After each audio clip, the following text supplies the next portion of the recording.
So yun mga kosa, magandang buhay. Ngayon po ay September 26, araw ng Webes. So ito mga kosa, may pisa ngayon tayo.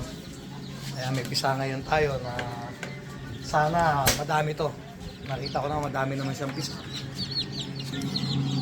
Magmamarking tayo ngayon mga kakosa ng manok. Ay, ng manok tuloy.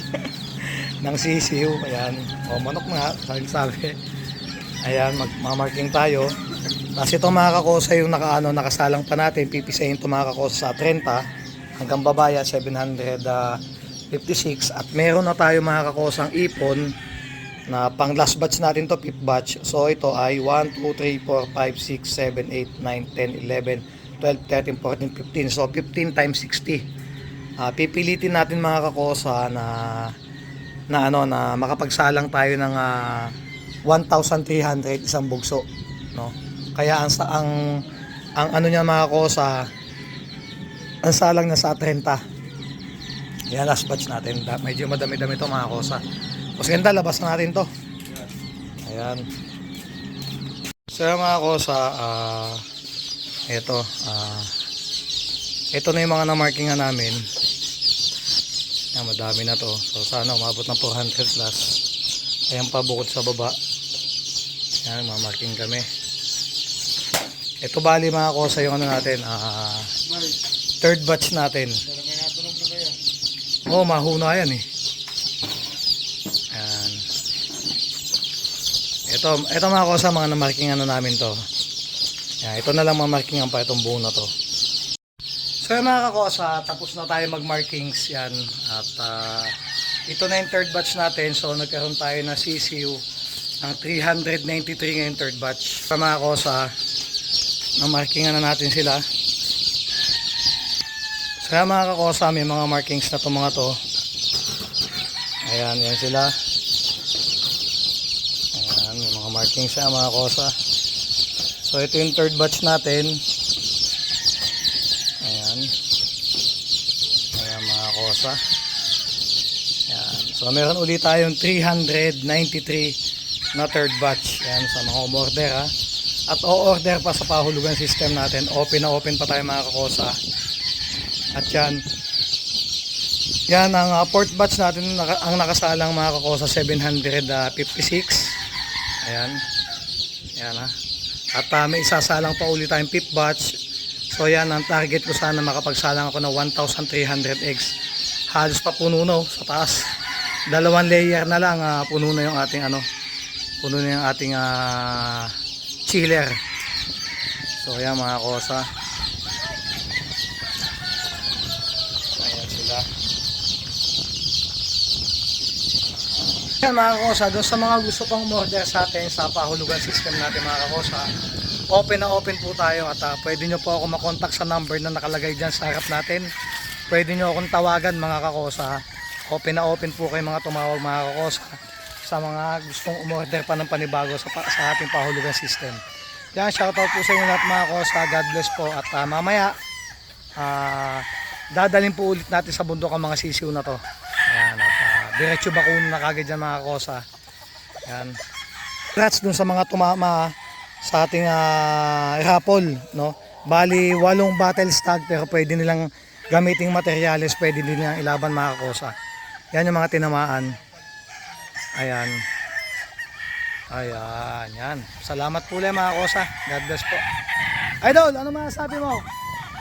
Shoutout mo yung jowa mo. O, paano ng jowa mo, idol? Ha? Uy! Pupunta dito? Oo, pwede. Takot daw siya. Bakit? Takot ka sa puday? Ha? Di magalit si boss.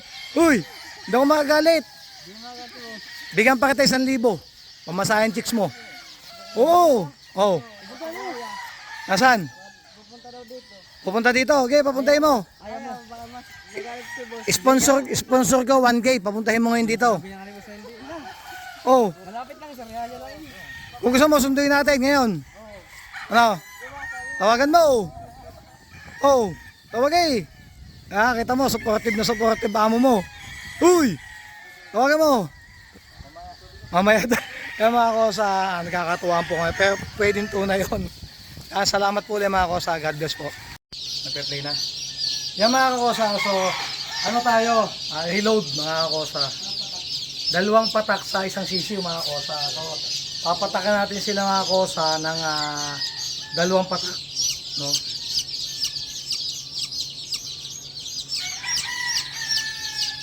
Yan, dalawa ng dalawa mga kakosa. Yan.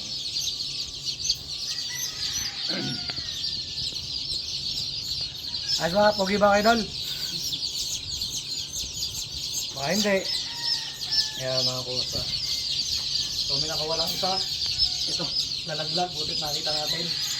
Ayan mga kusa, basta reload lang tayo. Tapos mamaya gabi mga kusa, babakunahan namin to ng B1B1.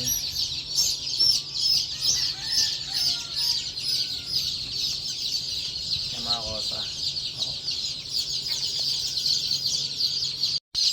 So mga kusa,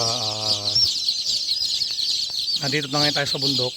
Ito mga kusa, ulitin ko yung third batch natin. So inalagay ni Boss Kendall sa brooder.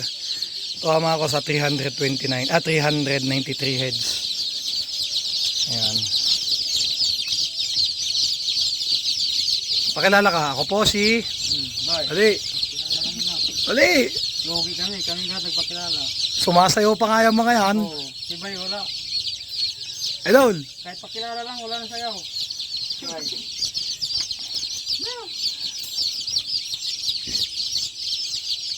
Si Boss Carlo. Yan, padating na si Boss Carlo. May dalang mga chicks.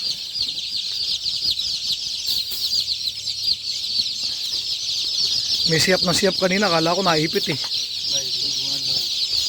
Meron ba doon? May saradong pintuan doon. Kaya muna, nasumingaw. Mainit din talaga ang hulog to. Ito mga ko sa dayami nilagay namin. Kaysa magdyaryo kami, laging basa pag dyaryo. So yung mga kakosa, naibaba na natin yung sa brooder, yung ating mga sisiw. Ang tingin ko dito, parang sikip sila sa brooder, so kukunin pa namin isang brooder sa baba. At sa tingin ko after 3 days to, sikip na to mga to dito. Yan. Ang mga kakosa.